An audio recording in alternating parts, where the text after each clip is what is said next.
అనంతపురం జిల్లా కేంద్రంలో అఖిల భారతి విద్యార్థి బ్లాక్ 3వ రాష్ట్ర మహాసభల్లో పాల్గొన్న అఖిల భారతి విద్యార్థి బ్లాక్ రాష్ట్ర ప్రధాని సుందర రామరాజు. అఖిల భారత విద్యార్థి బ్లాక్ ఏఐఎస్బి 3వ రాష్ట్ర మహాసభలు అనంతపురం నగర వేదికగా ఘనంగా ప్రారంభమయ్యాయి.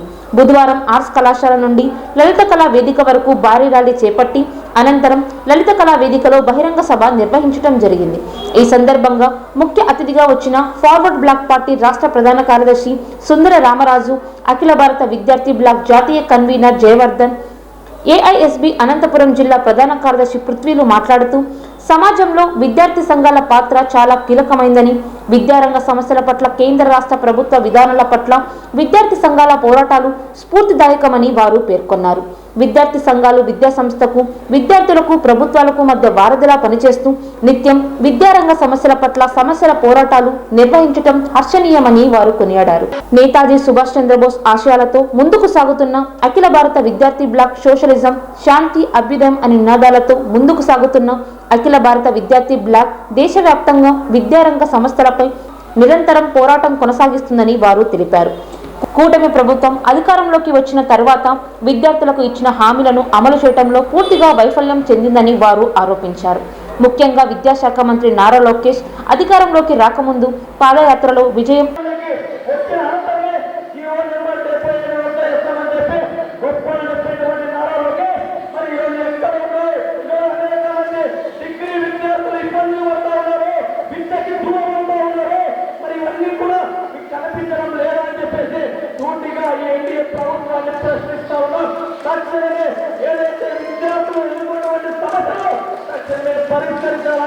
పరిష్కరించే ఈ రాష్ట్రంలో విద్యను ఏదైతే విద్యారంగ సమస్యలను పరిష్కరించే విద్యార్థులకు పెద్దపీట వేయాలని చెప్పేసి డిమాండ్ చేస్తా ఉన్నాం.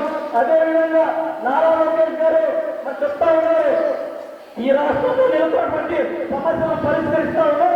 ఈ కూడలి ప్రాంతాల్లో ఎక్కడే కానీ విద్యార్థులకు అన్యాయం జరగలేదు. ప్రతి ఒక్క విద్యార్థి ఉత్సాహంగా, ఆందోళనకరంగా ఏదో చదువుకుంటున్నారని చెప్పేసి మరి నారా లోకేష్ గారు తెలియజేస్తా ఉన్నారు. విద్యార్థులతో రాజకీయం చేయడం జీవో నెంబర్ 77 వద్దు ఎక్కడ అని చెప్పేసి ఈ సందర్భంగా మేము ప్రశ్నిస్తా ఉన్నాం. అదేవిధంగా ఈ మధ్యకాలంలో గత ప్రభుత్వం ఎవరైతే ఇంటర్మీడియట్ బైపీసీ తీసుకో ఉంటారు, ఇంటర్మీడియట్ బైపీసీ ఎందుకు తీసుకుంటారేమో, డాక్టర్ కావాలని కావాలని యువత బైపీసీ తీసుకొని చదువుకుంటా ఉన్నారు. మరి అటువంటి ప్రభుత్వం మెడికల్ కళాశాలను నిర్మిస్తే విజయం విద్యార్థులకు, నిరుద్యోగులకు ఇచ్చిన హామీలను అమలుపరచడంలో పూర్తిగా వైఫల్యం చెందారని, జీవో నంబర్ 77ను అధికారంలోకి వచ్చిన 100 రోజుల్లోనే రద్దు చేస్తానని హామీ ఇచ్చి 2 సంవత్సరాలు పూర్తవుతున్నా కూడా జీవో నంబర్ 77ను రద్దు చేయకపోవడం ఏంటని వారు ప్రశ్నించారు. రాష్ట్రంలోని ప్రభుత్వం మెడికల్ కళాశాల ప్రైవేటీకరణ పేరుతో పేద, బడుగు, బలహీన వర్గాల విద్యార్థులను డాక్టర్ కావాలన్న ఆశయాలకు తూట్లు పొడుస్తోందని వారు వాపోయారు. కేంద్ర రాష్ట్ర ప్రభుత్వాలు ప్రభుత్వ విద్యను నిర్వీర్యం చేస్తూ ప్రైవేటీకరణ విద్యకు ప్రోత్సాహం అందిస్తున్నారని, దేశంలో కార్పొరేటీకరణ, ప్రైవేటీకరణ ముందుకు సాగుతున్నాయని, ప్రభుత్వ యూనివర్సిటీలను ప్రైవేట్ పరం చేస్తూ నరేంద్ర మోడీ సర్కార్ కుట్ర చేస్తుందని వారు వాపోయారు. ఈ కార్యక్రమంలో ఏఐఎస్పీ రాష్ట్ర నాయకులు సగిలి రాజేంద్ర ప్రసాద్, పోతులయ్య, చంద్రశేఖర్ రెడ్డి, టీయూసీసీ రాష్ట్ర నాయకులు రామచంద్ర, విజయ్, అనిల్, మహేష్, అన్ని జిల్లాల ప్రతినిధులు పాల్గొన్నారు. నా పేరు పివి సుందర రామరాజు, ఫార్వర్డ్ బ్లాక్ రాష్ట్ర పార్టీ ప్రధాన కార్యదర్శిగా ఉన్నాను. ప్రధాన అంశం ఏంటంటే సెప్టెంబర్ 12, 13, 14 తేదీల్లో కడపలో అఖిల భారత జాతీయ మహాసభలు ఏఐఎస్బి జరిగాయి. ఆ మహాసభలో కార్యాచరణలో భాగంగా రాష్ట్రాల్లో కూడా సదస్సులు కానీ అలాగే కాన్ఫరెన్స్లు కానీ జరపాల్సినటువంటి నిర్ణయం జరిగింది. ఆ నిర్ణయం మేరకు మరి ఆంధ్రప్రదేశ్కు సంబంధించి తృతీయ మహాసభలని ఈ రోజున రేపు అనంతపురంలో జరుపుకోతా ఉన్నాం. ఈ మహాసభలకు జాతీయ కన్వీనర్గా ఉన్నటువంటి ఏఎస్బి జాతీయ కన్వీనర్గా ఉన్నటువంటి జాలా జయవర్ధన్ గారు హాజరవుతారు. అలాగే పార్టీ నుంచి కూడా ఫార్వర్డ్ బ్లాక్ నుంచి హాజరవడం జరుగుతుంది. 1936 సంవత్సరంలో విద్యార్థి సంఘాలని యూనిటీ చేయటం, అలాగే నేతాజీ సుభాష్ చంద్రబోస్ నాయకత్వంలో మనాడు విద్యార్థి సంఘాలని దేశవ్యాప్తంగా నడపడం, 1941 నాటికి నేతాజీ మరి ఝాన్సీ లక్ష్మీబాయి రెజిమెంట్ అనే ఒక సంస్థను స్థాపించడం, అదే అధియాదింద్ ఫౌజ్గా మారటం జరిగింది. అప్పటి నుంచి విద్యార్థి రంగానికి సంబంధించినటువంటి సమానత్వం, స్వేచ్ఛ, సోషలిజం కాన్సెప్ట్తో మరి సంస్థని నడిపే ఉద్దేశంతో ఉన్నాం.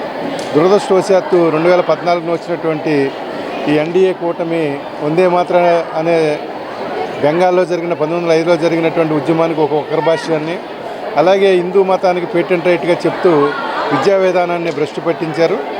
మా ఆర్గనైజేషన్కి సంబంధించి విద్యా విధానంలో ప్రభుత్వాలు 1983 నాటికే చేతులెత్తేసి సహకార రంగంలో విద్యా విధానాన్ని ప్రవేశపెట్టారు. అలాగే ప్రభుత్వ అజమాయిషీలో విడదీయకుండా విద్యార్థి రంగాన్ని ఎస్సీ, బీసీ, ఎస్టీలను విడదీయకుండా తర్వాత ఈ మేనేజ్మెంట్ కోటాతో ఎలా చదువుతారో ఇది కూడా అదే రకంగా ప్రాతినిధ్యం ఇచ్చినట్టు ప్రభుత్వాలు బాధ్యత తీసుకోవాల్సిన అవసరం ఉంది. అలాగే ప్రైవేటు సంస్థలు నడిపేటప్పుడు వాటికి సంబంధించిన సాధారణ సౌకర్యాలు కూడా లేకపోవడం దురదృష్టకరం. ప్రభుత్వాలు మారుతూ ఉన్నాయి. వెకాలే కాలం నాటి విద్యా విధానంలో కొన్ని మోడిఫికేషన్ అభివృద్ధి కొంత మార్పు వచ్చిన మాట వాస్తవమే అయినప్పటికీ కూడా విద్య అనేది ప్రభుత్వం బాధ్యత. విద్య, వైద్యం అనేది ఖచ్చితంగా ప్రభుత్వాలే నిర్వహించాలని మా ఆర్గనైజేషన్ ఫైట్ చేస్తూ ఉంది. అలాగే ప్రైవేటు భాగస్వామ్యంతో విద్యా సంస్థలు నడిచేటప్పుడు అక్కడ ఏం జరుగుతున్నాయి, మోడిఫికేషన్ ఏం జరగాలి చూడాలి.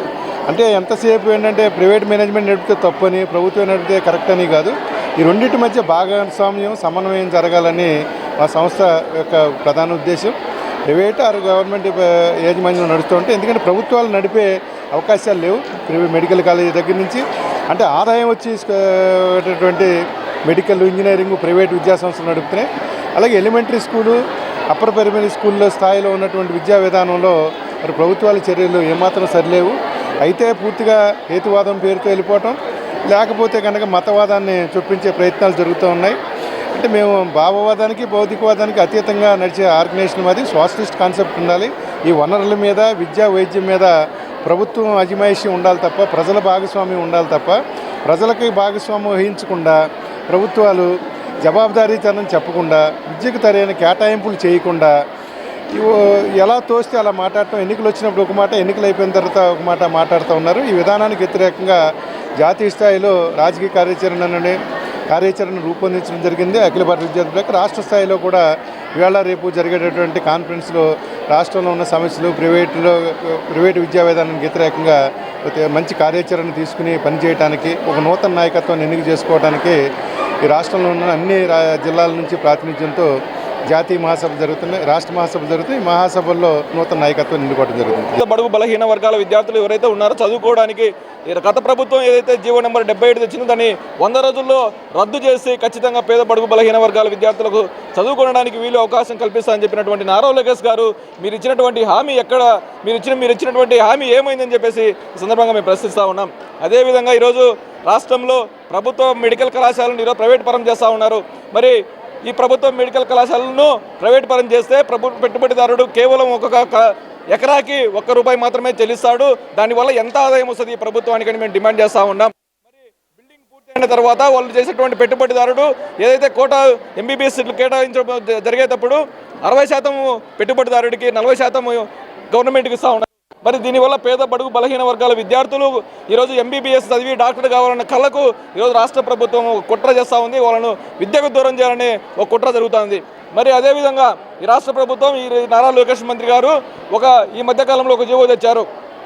ఎవరైతే విద్యార్థి సంఘాలు ఉన్నారో ఆ విద్యార్థి సంఘాలు ప్రభుత్వ యొక్క విద్యా సంస్థల్లోకి పోయేదానికి అర్హత లేదు, వద్దు అని చెప్పేసి ఒక జీవో తెచ్చారు.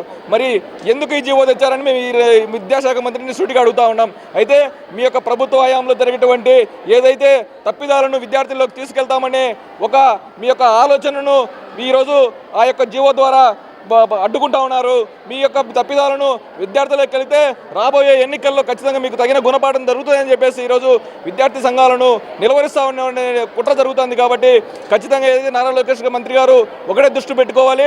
మీరు ఎన్నికలకు ముందు ఏవైతే హామీలు ఇచ్చారో, విద్యార్థులకు, నిరుద్యోగులకు ఏదైతే హామీలు ఇచ్చారో ఆ యొక్క హామీలను నెరవేర్చకపోతే ఖచ్చితంగా ఏఎస్బీ ఆధ్వర్యంలో ఆందోళనకు శ్రీకారం చుడతామని ఈ సందర్భంగా మేము డిమాండ్ చేస్తూ ఉన్నాం. నేతాజీ సుభాష్ చంద్రబోస్ గారు స్థాపించినటువంటి అఖిల భారత విద్యార్థి బ్లాక్ రాష్ట్ర 3వ మహాసభలను అనంతపురం నగరంలో అంగరంగ వైభవంగా నిర్వహించుకోవడం జరిగింది.